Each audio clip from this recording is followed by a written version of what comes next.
Hi, everyone.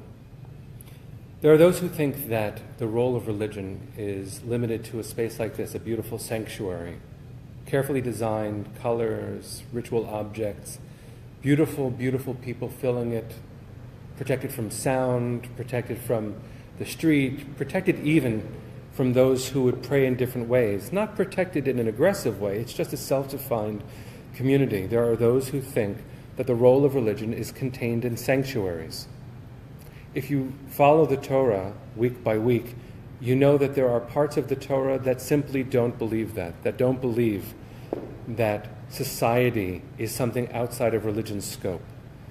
Because when you pay attention to the language of the Torah in this week's portion, it's a portion called Shoftim, which means judges. And it says, Shoftim v'shotrim titein lecha b'chol sha'arecha. There should be judges and there should be shotrim, which we would translate actually as police, as enforcers. If you follow any of the Law and Order series, you know that there are equal but different, equal but separate people who are involved in maintaining society. Well, the Torah itself is concerned with having shoftim, judges, and shotrim, which are the enforcers of that judgment. B'chol sha'arecha, at every gate.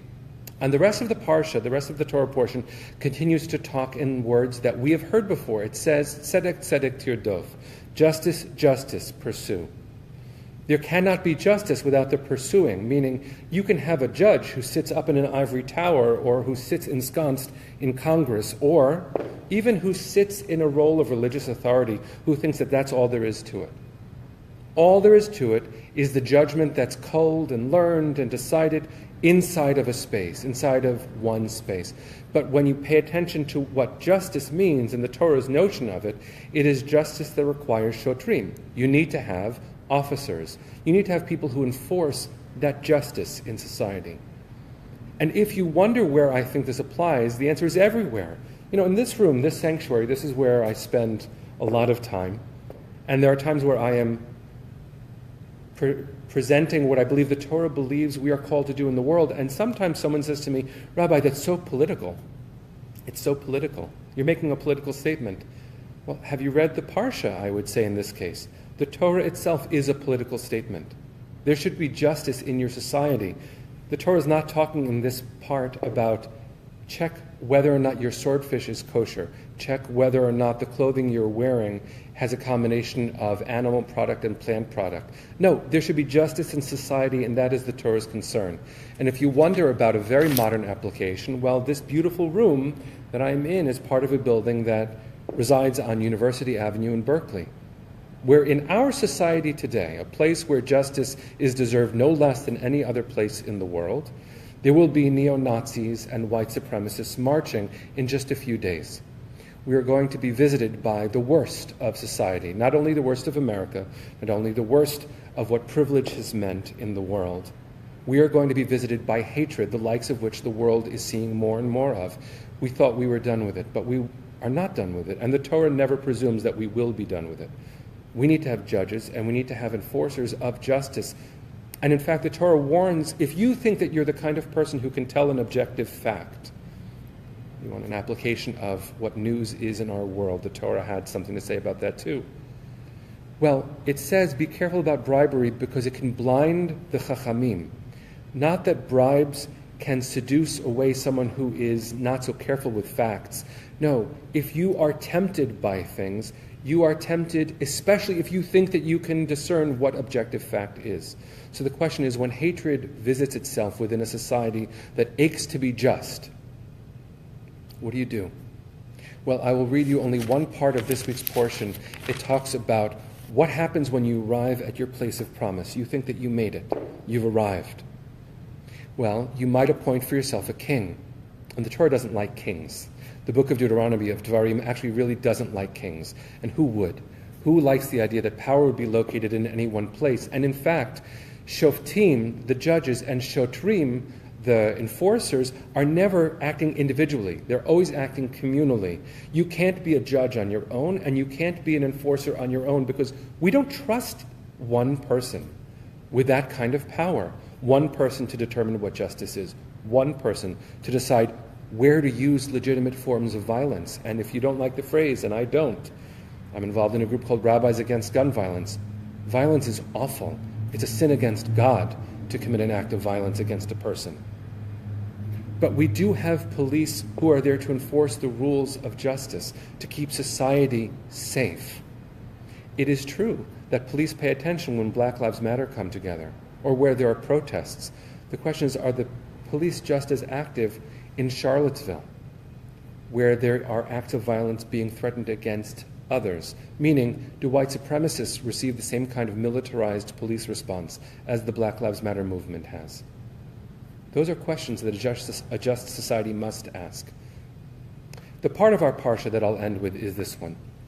The question is, when you arrive in the land of Israel, and for us in a more universal way, when you achieve the promise that you've been aching for and working toward your whole life, 40 years in a desert, 2 generations of people, if you decide to set upon yourself a king, just as the other nations have, if you decide to give authority to one person, here are some of the rules. Be sure to set a king over yourself, one of your own people. You need to be able to trust that person. All right, that sounds a little bit like American law, but that person shall not keep many horses or send people back to Egypt to add to his horses. Since the Lord has warned you, you must not go back that way again. That person shall not have many wives, lest their heart go astray, nor shall they amass silver and gold to excess.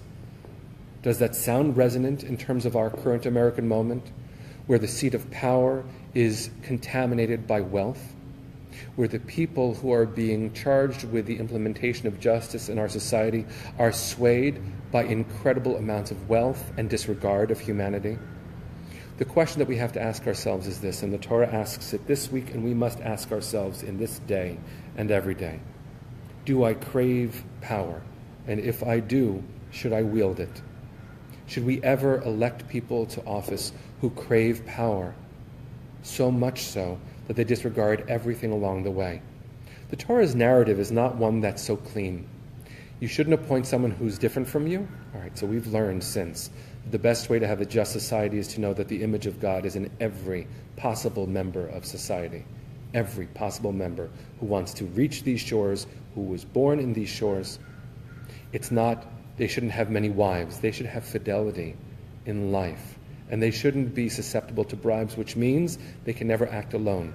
The checks and balances so absent in today's moment of American governance is something that the Torah warned us about thousands of years ago. And on the streets of Berkeley today, here's what I bless us with. May we see violence as an absolute wrong. And may those we entrust with the public good, the safety and the welfare of residents of everywhere, may they act in due loyalty to the humanity and everyone they are called to protect. We need judges. We're going to do our best with the facts that we have. We need enforcers to protect us from each other, actually, because we can't trust one of us in the judgment that some of us wield. And in a moment where America is writhing with hatred, we need this system to hold power back. The big lesson for us to learn today, lessons of white privilege, lessons of the Christian hegemony in America, lessons that each one of us wields without even knowing it, is everybody's vulnerable and we need each other very badly. If you wield power, please wield it to protect your neighbor. If you don't think you wield power, re-examine yourself. You do. As Abraham Joshua Heschel taught us, no act is neutral. So on the week that we learn about judgment and justice, may we pursue it and not each other. May we be good and kind to each other. May we learn something finally, so that the people nearby and far away look to us with pride. They'll say to themselves, what an example this people set. Mi kemcha Yisrael goy echad ba'aretz. Who is like this people Israel, a very special group in the land, because they made room for every other group in this land. The Torah doesn't know from that kind of truth, because it was written in a day where if you were right, they were wrong. May we come to the day where we can all be right side by side, or may we be comfortable being all wrong, but safe side by side.